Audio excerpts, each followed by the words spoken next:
কোনো খরচ ছাড়াই ভালো করুন ইন্ডাকশন চুলা কিংবা ইনফেক্ট চুলা। মাত্র 2 থেকে 3 মিনিট সময় অপচয় করুন আমাদের এই ভিডিওতে।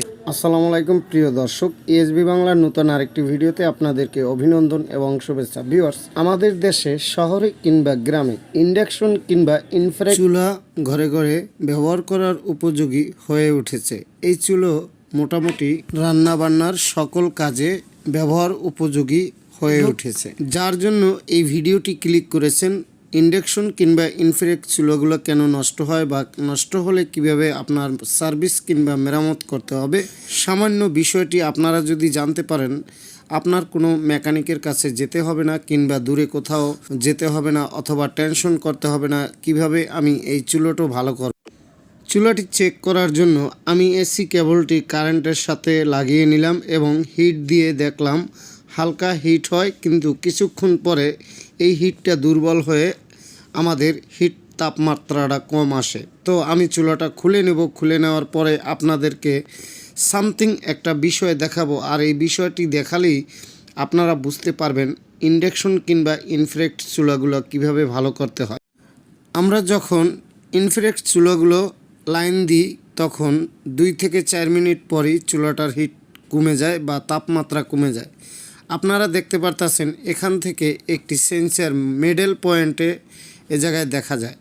আর এই মিডল পয়েন্টে যে সেন্সারটি আছে, এই সেন্সারটি যখন উপরের দিকে জেগে যায় বা উঠে যায়, এই যে এই সেন্সারটা উপরের দিকে উঠে গেলে তখন আমাদের ইন্ডাকশন চুলার তাপমাত্রা কমে যায়। এবং এই চুলাটার যে সেন্সার, এই সেন্সারটা যদি আপনি আবার পুনরায় দাবিয়ে দেন, তো সেক্ষেত্রে এই সেন্সারের মাধ্যমে আর তাপমাত্রা কমবে না।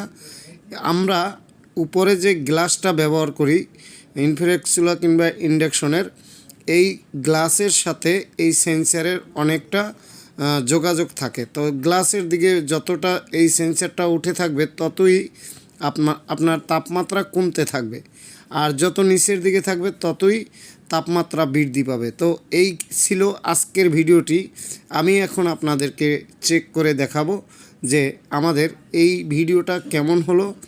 যদিও আমি কোনো কাজ করি নাই, এই পরামর্শটা দেওয়ার জন্য আপনাদের উপকারে যদি এসে থাকে অবশ্যই একটি কমেন্ট করে কমেন্ট বক্সে জানাবেন, জলিল ভাই ইন্ডাকশন চুলা নিয়ে আরও কিছু ইনফরমেশন আমাদেরকে দেন। আমাদের কাছে কাজ শিখতে চাইলে অবশ্যই আপনি আমাদেরকে কমেন্টে জানাতে পারেন। আমাদের নাম্বার নিয়ে কল করুন আমাদের সাথে, সম্পূর্ণ ফ্রি, শুধুমাত্র খাওন খরচ আপনার। মিসু গাড়ির চার্জার কিংবা motor controller servicing, IPS UPS servicing এবং আইপিএস ইউপিএস নতুন করে বাধাই, এলইডি টিভি সহ সিআরটি টিভি যে কোনো ধরনের কাজ শিখতে পারবেন স্টেবিলাইজার আমাদের এই চ্যানেলে। আরও বিভিন্ন ধরনের কাজ, এগুলো আমরা সাধারণত বলতে গেলে অনেক বড় হয়ে যাবে ভিডিওটি। তো ভালো থাকুন, সুস্থ থাকুন। এসবি বাংলা চ্যানেলকে সাবস্ক্রাইব করে আমাদের পাশে থাকুন। ধন্যবাদ। খোদা হাফেজ।